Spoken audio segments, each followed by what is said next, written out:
Bonjour les amis, quelle histoire, mais quelle histoire!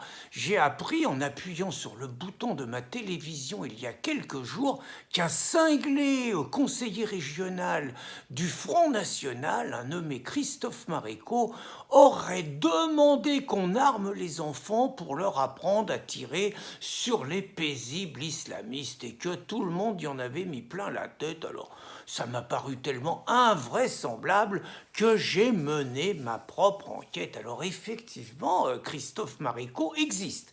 C'est bien un conseiller régional du Rassemblement national dans le Nord, c'est un ancien militaire, c'est par ailleurs un chasseur, il est tête de liste, mais sur une liste qui n'est pas Front National, hein, à Guînes, un petit village à côté de Calais, qui est tenu aujourd'hui par le centre-gauche, et effectivement, il participait ce week-end à l'assemblée générale du club de tir de Guînes pour surveiller si tout allait bien. Et c'est donc à ce moment, j'ai bien vérifié, qu'il a simplement posé une question, il s'est interrogé: l'instruction de nos enfants au tir face aux menaces islamistes présentes ou futures ne serait-elle pas une nécessité ? Alors, immédiatement, bien sûr, la meute s'est organisée. Le président du club de tir, qui, comme par hasard, est sur la liste sortante du maire qui se présente contre Christophe Maréco, l'a allumé de première en disant que lui, il n'était pas d'accord du tout avec ça.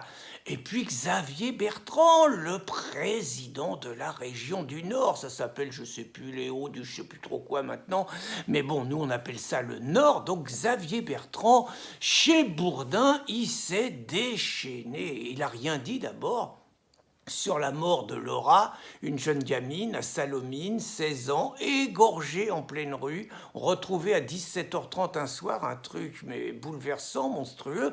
On aurait pu penser qu'un président de région, il aurait eu quelques mots là-dessus, égorgé, se poser des questions, c'est pas n'importe qui égorge, non, son fou, famille modeste et tout, non, il avait une cible, le Rassemblement national. Faut reconnaître que Xavier Bertrand, il a été élu grâce aux voix de la gauche, alors qu'il paraît que c'est un mec de droite, franc-maçon, pour barrer la route à Marine Le Pen, exactement comme Estrosi dans le Midi, il avait été élu, pareil, grâce aux voix de gauche. Castaner, on ne le connaissait pas encore, il s'était retiré pour laisser Estrosi battre la très méchante Marion.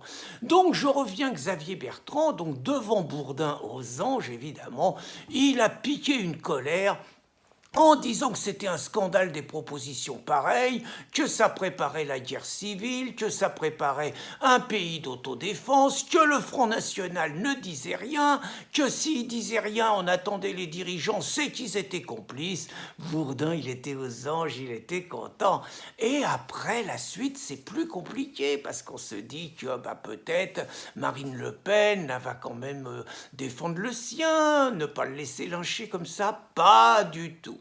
Marine, elle a dit que c'était une idée stupide et dangereuse, à dédiaboliser, et elle a condamné, et elle a dit qu'il allait passer en commission de discipline. Et puis tout le monde y a jeté sa pierre, tout le monde y a tiré dessus, Chenu, Briouat, Pajot, qui s'est pourtant fait casser la gueule il n'y a pas longtemps par des antifas, hein, mais ça fait rien.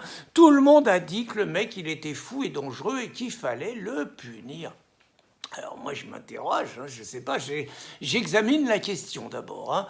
L'instruction de nos enfants au tir face aux menaces islamistes présentes et futures n'est-elle pas une nécessité? Première question, y a-t-il des menaces islamistes présentes et futures? Je crois qu'il y a plus grand monde, malgré le déni de réalité de quelques-uns, qui peut dire que c'est du délire, du fantasme d'extrême droite ou d'ultra-droite.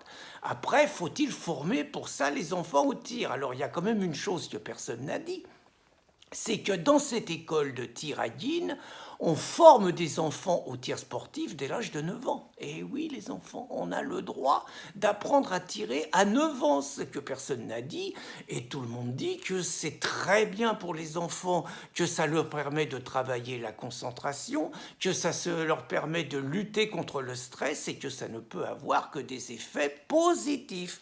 Personne ne dit non plus qu'avant 1940, l'armement était libre en France et qu'il était très fréquent d'initier les enfants au tir dès l'âge de 9-10 ans.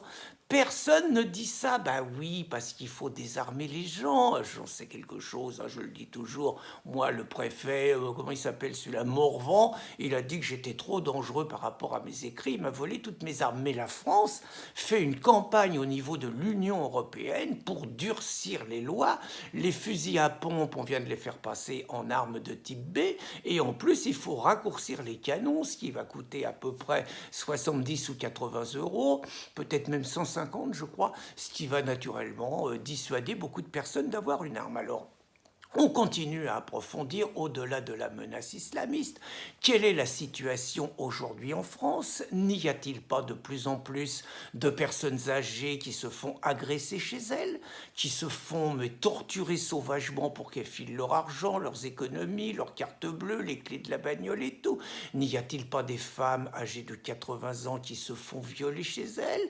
Est-ce que cela n'existe pas? N'y a-t-il pas de plus en plus de paysans qui se font voler leur essence, qui se font cambrioler leurs affaires, qui se font cambrioler leur outil de travail, qui se font pourrir la vie au quotidien?